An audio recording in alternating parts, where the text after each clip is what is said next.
அனைவருக்கும் வணக்கம். Daily 2PYQ அப்படின்ற சீரீஸில் இன்றைக்கி வந்து 4வது நாள். இன்றைக்கி வந்து 2 கொஷின் வந்து பார்ப்போமா? 7th question. பற்றுக பற்றாற்றான் பற்றினை அப்பற்றை பற்றுக பற்றுவிடற்கு எதுகை வகையை கண்டுபிடிக்க அப்படின்னு சொல்கிறாங்க. எதுகை வகை, எதுகைனா என்ன? 2வது எழுத்து ஒன்றி வந்தால் அது எதுகை, முதல் எழுத்து ஒன்றி வந்தால் அது மோனை. இங்கே எதுகை வகைன்றாங்க.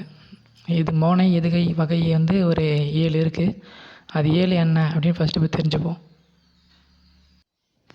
இதுதான் அந்த 7 வகை என்னென்னு தெரிஞ்சுங்க. மோனை எதுகை வகைகள் வந்து ஒரு 7 வந்து இருக்குது. இது தெரிஞ்சால் போதும், அதெல்லாம் அசால்ட்டாக அடிக்கலாம். ஓகே, ஃபஸ்ட்டு இணை அப்படின்னா என்னென்னா, ஃபஸ்ட்டு இணை மோனை அப்படின்னு வச்சு பார்ப்போம். ஒரு அடியில் முதல் சொல்லும் அது பக்கத்தில் இருக்கிற 2வது சொல்லும், அந்த சொல்லில் முதல் எழுத்து ஒன்றி வந்தால், அதாவது மோனைனா முதல் எழுத்து ஒன்றி வர்றது தானே. அதாவது முதல்ல இருக்கிற சொல்லில் ஃபஸ்ட் எழுத்தும் 2வது இருக்கிற சொல்லில் ஃபஸ்ட் எழுத்தும் ஒரே மாதிரி வந்தால் அதான் இணை மோனை அப்படின்னு சொல்லுவாங்க. இதே இணை எதுகை அப்படின்னா என்னென்னா, அதே தான், ஃபஸ்ட்டு இருக்கிற சொல்லும் அது பக்கத்தில் இருக்கிற 2வது இருக்கிற சொல்லும், அந்த சொல்லில் 2வது எழுத்து ஒரே மாதிரி ஒன்றி வந்தால் அது இணை எதுகை அப்படின்னு சொல்லுவாங்க. அதே மாதிரி தான் ஒவ்வொன்றுத்துக்கும். பொழுப்புக்கு 1 3, ஒருவுக்கு 1 4, கூழைக்கு 1 2 3, கீழ்க்கதுவாய்க்கு 1 2 4, மேற்கதுவாய்க்கு 1 3 4, முற்றுக்கு 1 2 3 4. இது எல்லாமே ஒரே அடி தான். அந்த ஒரு அடியில் 4 சொல் தான் இருக்கும். அதில் தான் வந்து பண்ணுவாங்க. கீழ் அடியில் வராது. கீழே இருக்கிற அடியில், மேலே இருக்கிற அடியில் மட்டும்தான் இதை வந்து போடுவாங்க. அதை எப்படின்ட்டு இப்போ பார்ப்போம். ஓகே, இதில் வந்து என்ன சொல்கிறாங்க அப்படின்னா, கூழை எதுகை அப்படின்னு சொல்கிறாங்க ஆன்சர். அது எப்படின்னு பார்ப்போமா? அது நீங்கள் ஃபஸ்ட்டு நான் சொன்னல அதை மனப்பாடம் பண்ணிங்க, அப்போ தான் வந்து கரெக்டாக புரியும். ஓகே, கூழை எதுகைன்னா என்ன? 1 2 3 அதானே. சரி, இப்போ பார்ப்போமா அது எப்படின்ட்டு. 1 2 3 இதான கூழை எதுகை அப்படின்றது. இப்போது நம்ம 1 2ன்னு பார்த்தோம் கூழை அப்படின்னா.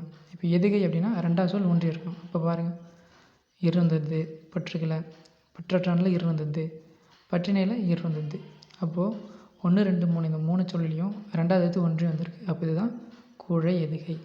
இதுதான் ஆன்சர். இதே பொழிப்பு எதுகை அப்படின்னா 1 3 இது மட்டும் வந்து ஒரே மாதிரி இருக்கும். மேற்கதுவாய் அப்படின்னா 1 3 4 இது வந்து பார்க்கணும். கீழ்கதுவாய் அப்படின்னா 1 2 4 இது மட்டும் பார்ப்போம். இவ்வளோ தான். அடுத்த கொஷின் போகுமா? 2வது கொஷின்.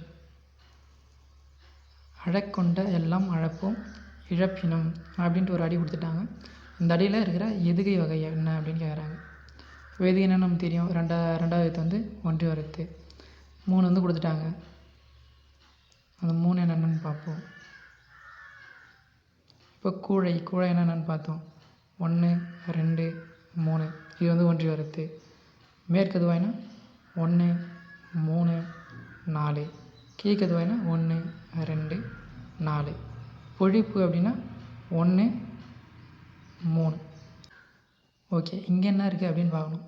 இங்கே நம்ம என்ன கேட்டிருக்காங்கன்னா எதுகை தான் கேட்டிருக்காங்க. அப்போது எதுகை வந்து நம்ம பார்க்கணும். ஓகே, எதுகை பார்த்தோம் அப்படின்னா ஃபஸ்ட்டில் இருக்கிற சொல்லில் 2வது எழுத்து யா இருக்குது, 2வது சொல்லில் இல்லை, 3வது சொல்லில் யா இருக்குது, 4வது சொல்லில் யா இருக்குது. அப்போ இது என்ன? 1 3 4. 1 3 4 அப்படின்னா என்னென்னா அது மேற்கதுவாய் தான். இதே 1 2 4 வந்து அது கீழ்கது வந்திருக்கும். நமக்கு இந்த 1 3 4 இது தான் யா வந்து ஒன்றி வந்திருக்கு. அப்போ இது மேற்கதுவாய் எதுகை. அப்போ இதுக்கு ஆன்சர் வந்து பி தான், மேற்கதுவாய் எதுகை. ரைட்டா? புரிஞ்சுதா? ஓகே, இன்றைக்கி 2 வந்து பார்த்துட்டோம். நாளைக்கு வந்து 2 பார்ப்போம். எதனா டவுட்னா கமெண்ட் பண்ணுங்கள்.